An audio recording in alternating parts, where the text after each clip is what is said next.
let G be not just any old group, but a finite group. And let H be a subgroup of G. So Lagrange's theorem is about subgroups of finite groups. And what is the conclusion? Then the order of H divides the order of G. I guess I don't need the word "the" in there. Cross that out. Order of H divides order of G. That's the most basic part of the theorem. It says a little more if you read in the book beyond this.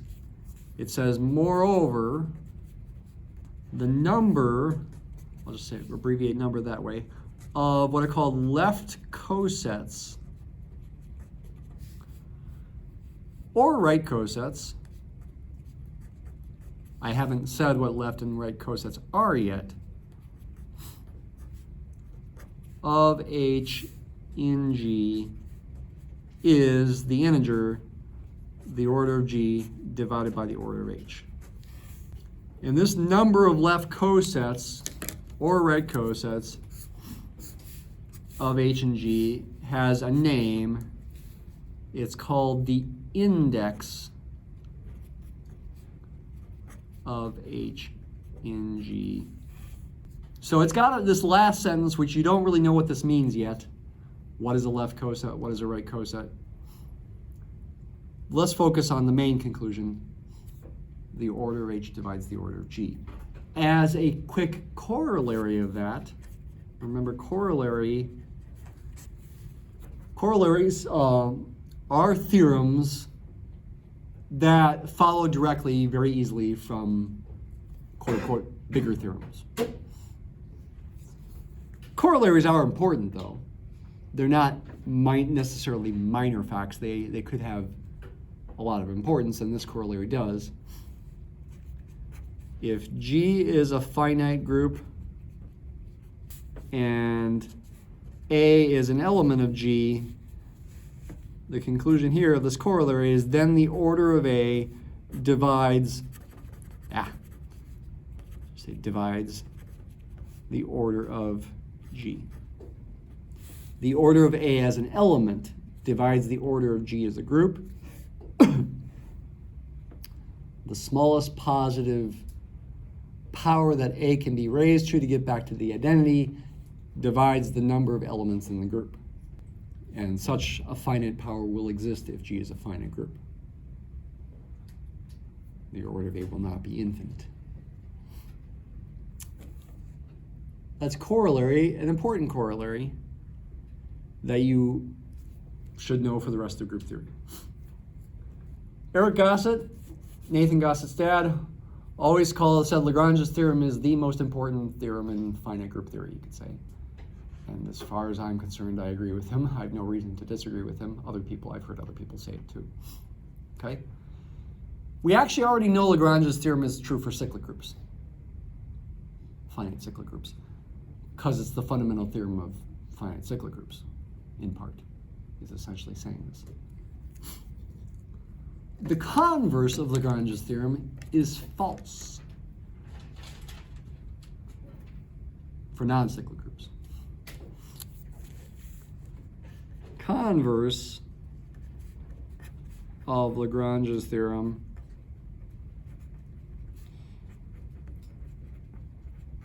I'll just say is false in general. For certain special kinds of groups, it could be true. Cyclic groups being one special kind of group. If the converse of Lagrange's theorem were true, what would it say? Essentially, it would say, well, it's not really phrased in such a way that it's going to say exactly what I'm about to say.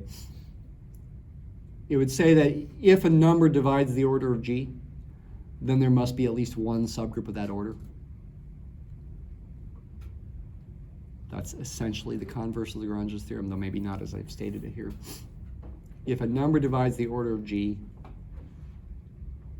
a a finite group, then there must be a subgroup of that order. That's a false statement. An example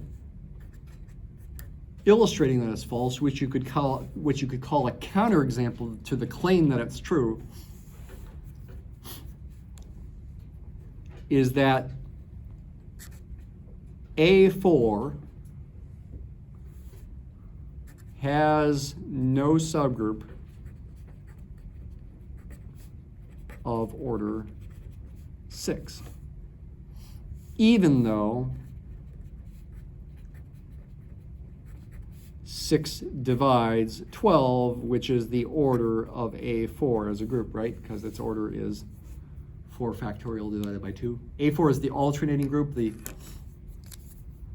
group of even permutations on 4 objects. It's a subgroup of S4.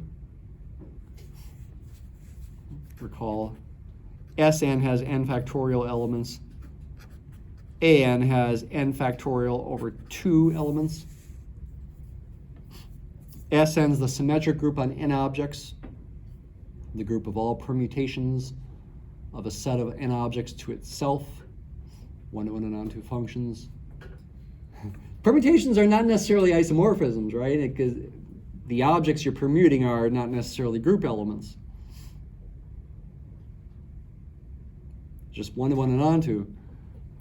There's n factorial of them. An is the subgroup of Sn of all the even permutations that can be written as a product of an even number of 2 cycles.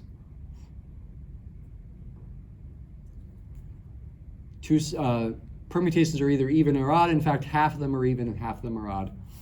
That's why An has n factorial over 2 elements in it. When n is 4, that's 24 over 2 is 12. This is an important example to realize, that A4 has no subgroup of order 6. Excuse me. Is that difficult to prove? I mean, this is a claim. It would take proof. How do you prove it? The proof is in the book. I'm forgetting which section. It might be chapter 7. I'm not remembering offhand. It's a tricky proof, but it's understandable if you put the effort in. And in fact, I put it on exams before, though as a fill-in-the-blank kind of problem, where you have to give fill-in-the-blank when you're giving reasons. Now, you had a fill-in-the-blank problem or 2 on your first exam for theorem statements like the fundamental theorem of cyclic groups. I have given fill-in-the-blank proofs where that's a prime example, no pun intended, a prime example of a proof on exam 2s in the past that I've given to understand it well enough that you can fill in blanks to give reasons for parts of it. So it's something you should study. I don't remember offhand if it's in chapter 7 or if it's in a later chapter. Probably either chapter 7 or chapter 9 or 10, but I'm forgetting which one it is. Okay? We'll come back to it. I'll look for it. All right. This all begs a question, I hope, in your mind. Oh, by the way, I should mention for your homework problem, one of your homework problems due by Friday at 10 a.m., you're going to try to apply this corollary. And how do you apply it? Particular homework problems where maybe you know the order of G is, say, I don't know, 55. And what does that mean? About possible orders of elements in a group of order 55. They can only be 1, 5, 11, and 55. There's only 4 possibilities. And the group doesn't have to be cyclic when you say that. And maybe that restricts things that can happen. Maybe you can make conclusions. That's one of your homework problems. You got to think about applying this corollary. That's a big hint for the problem. The problem is going to feel difficult unless you apply this corollary. I'm not saying exactly what the problem is, but it's one of the problems. The point of the problem is to apply Lagrange's theorem or this corollary. For our last 8 minutes here now, this begs a question: how do you get to Lagrange's theorem? How do you prove it? That's where the idea of cosets comes in, and also is related to this last sentence as well. What is a coset?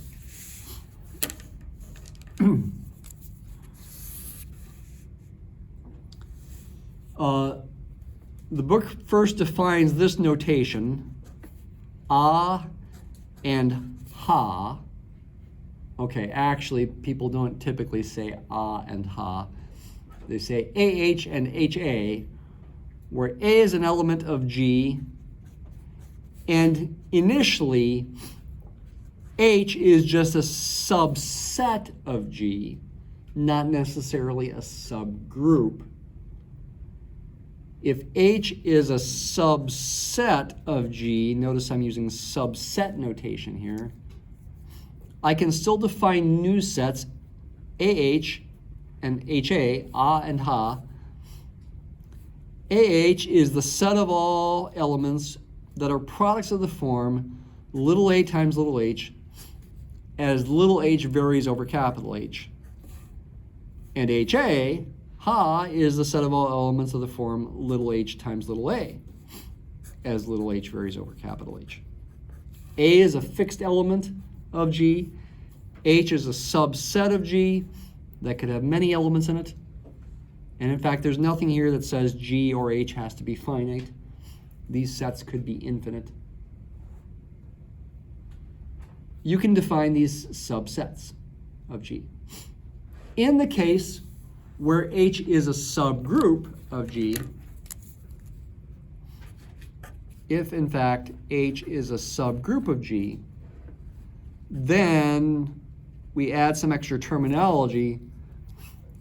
We say that AH is the left coset of H in G containing A being an element of G, and HA is the right coset of H in G containing A. And if H is a subgroup of G, the language, the terminology here is consistent. It really does, they really do contain A. Because if capital H is a subgroup of G, it's got the identity E in it. E could be used in place of H in both of these sets. AE equals A and EA equals A.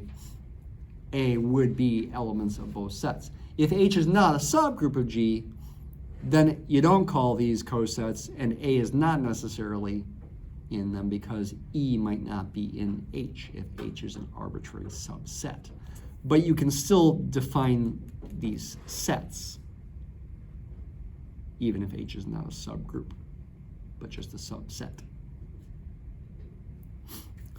Where do the words left and right come from? They come from which side of the expression A is on. Left coset here because A is on the left in that one. Right coset here because A is on the right in that one. It's where is the A? It's obviously a good thing to think about examples here. We don't have time for examples. So instead, our last few minutes, let me just give you a broad overview of what's going to happen here.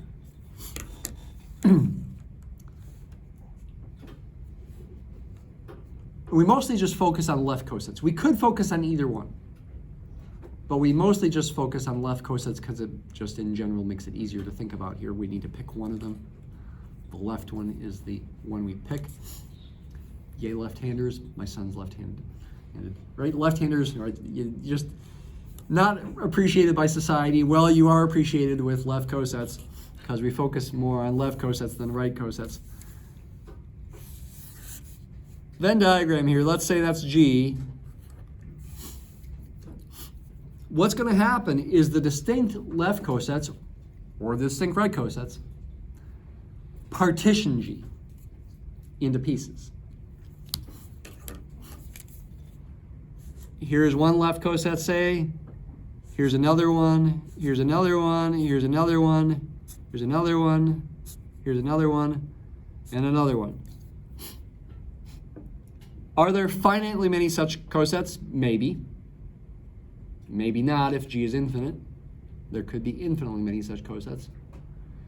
In the case where G is finite, where the order of G is finite, there will be finitely many of these sets that partition G that are each individually cosets. Maybe this one is A1H, maybe this one's A2H, A3H, A4H, A5H, where these A's are different elements of G.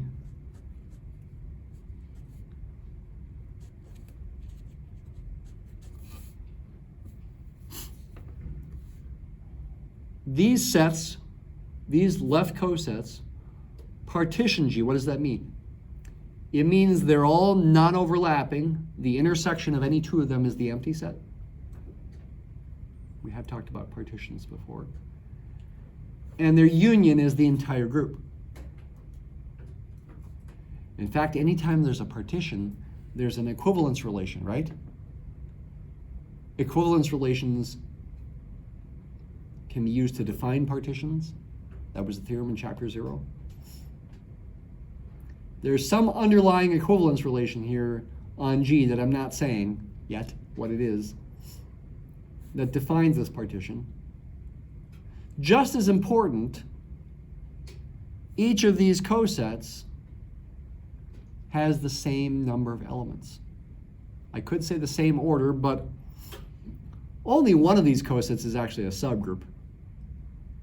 The one that contains the identity. Maybe it's this first one. Only one coset is going to be a subgroup of G when H is a subgroup of G. It's the coset that contains the identity. None of the others will be. But they will have the same number of elements. You could say the same order, but keep in mind, only one coset's actually a subgroup. And it's the fact that these partition G and they each have the same number of elements that is the key to the proof of Lagrange's theorem. And maybe you even have an intuitive feel already how you'd go about doing the proof. Thinking about the number of elements in G and the number of elements in each of these cosets. Okay? Cosets have lots of properties that are hard to remember, but you should work at getting used to them. That's something else to focus on as you start reading chapter 7. All right. Have a good day.